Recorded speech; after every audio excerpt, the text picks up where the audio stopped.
you, don't offer it. Just make sure, so please, guys, just make sure that you're taking really good care of yourself and being vigilant when you're driving and when you're... So I'm just showing my a live I was on with Danielle Laverco and a few others. It's basically on the protection of black women, and it's also just basically on our image and people using our image for negative representation that could be harmful to us in regards to law enforcement and so forth. So here it is. And when you're out here, because it's like it's getting scary for some of us in some parts of this country. Yes. Yeah.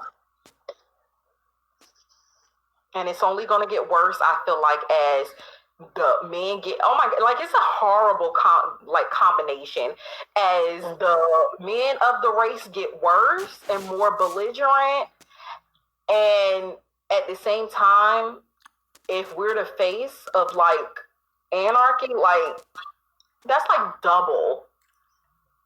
We don't have protection, and it's getting more violent for those that's, especially those that's more in the community, which is sad. Right. And just, advocate for yourself. And and if you really think of it, really is for black women also.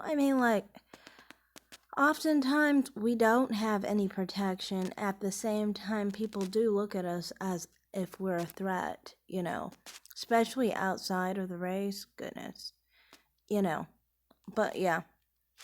About it, like, we're the fastest growing group of new gun owners. So guys, really make sure that you go above and beyond your state's requirement as far as when you are carrying, if there's any kind of de-escalation classes that you need to take, make sure that you are a card-carrying member of the NRA. Make sure that you guys are, because listen, let me tell you something.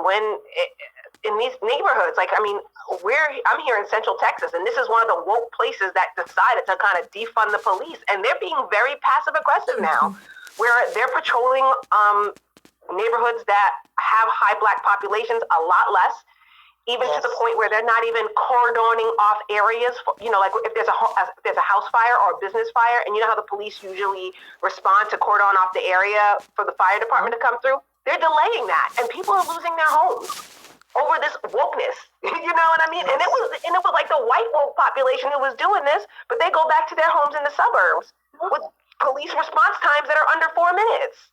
And I'm going right with them.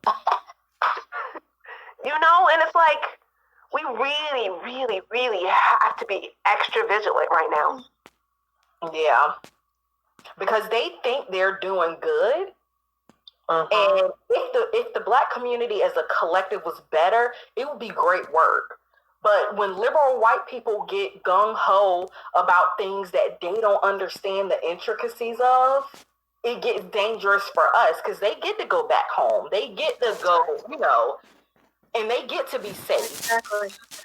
Yep. But black women are out in the cold, and like a lot of us just will have to get to a place where we like, okay, well, get yourself out of poor neighborhood. Even as nice as a place that I moved to me, it's a little bit too many black people here for me.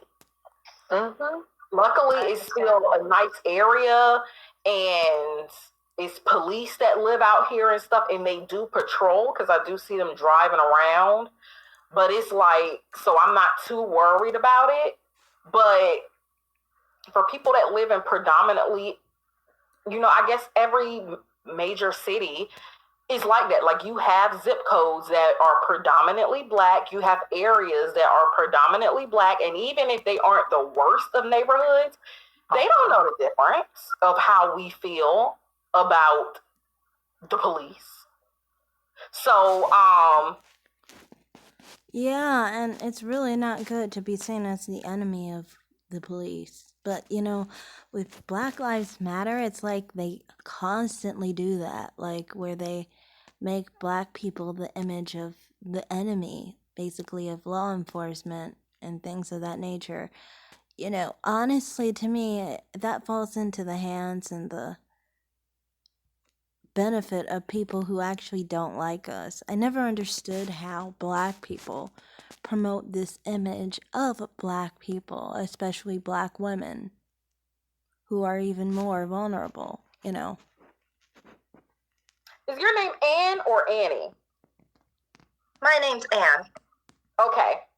I'll let you go ahead and speak. You had some good things to say in the comments too. Yeah, to me, as far as like, we're talking about BLM, right? Say that again. We're talking about BLM, right? Well, yes and no. Like the main topic, well, you were kind of here at the beginning, was the Colin Kaepernick book. To me, the way I see it with the BLM situation is like, I feel like they focus so much on, black men, but not just black men, the black men who are committing crimes all the time.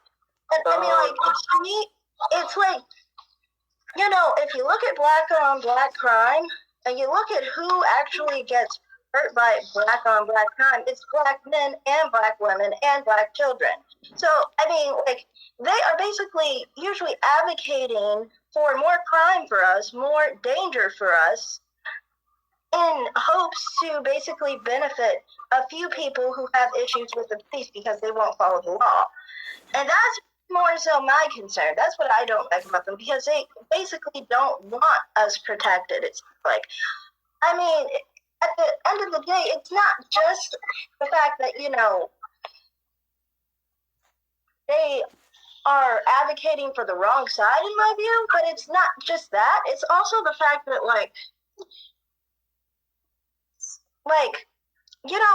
the view of some black people in America, especially black women, is almost like we're, at least in my experience, with, different issues with crime and stuff, when I get, harassed and stuff by black men, you want to call the police, right? And you want protection.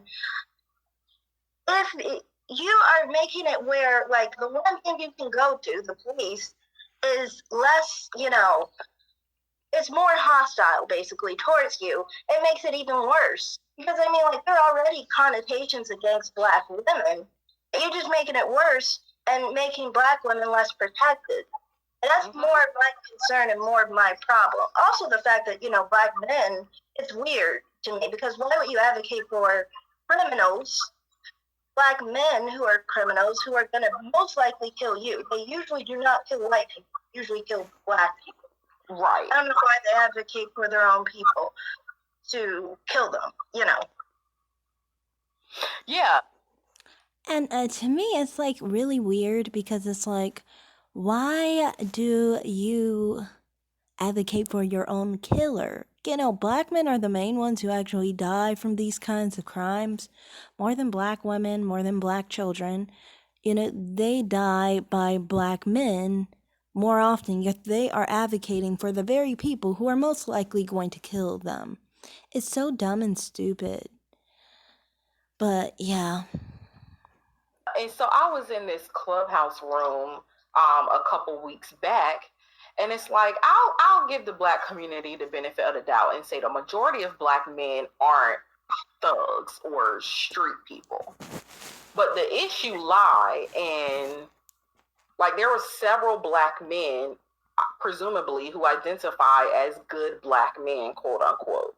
But they have no interest, and frankly, they're scared of these black men. And like you said, the black men that get caught up in these situations typically are criminals. And so Yeah, exactly, about being scared. They definitely are scared of those black men who are dangerous, but I don't get it.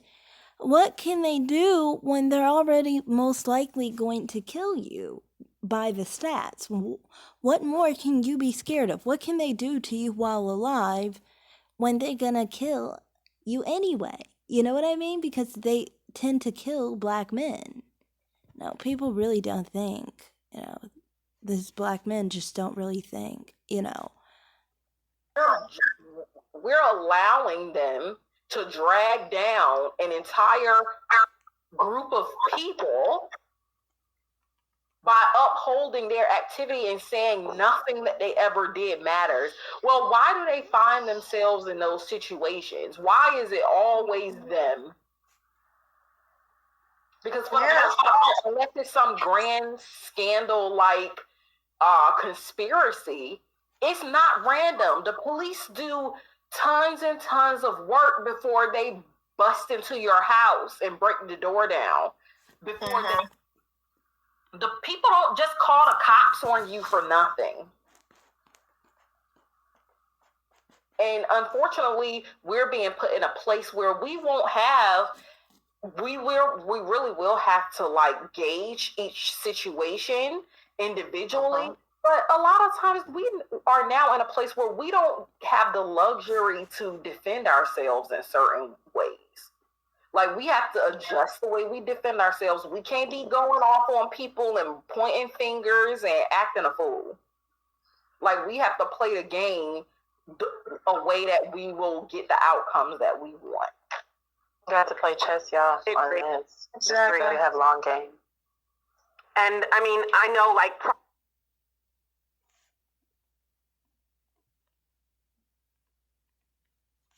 Oh shit, my Wi-Fi went out.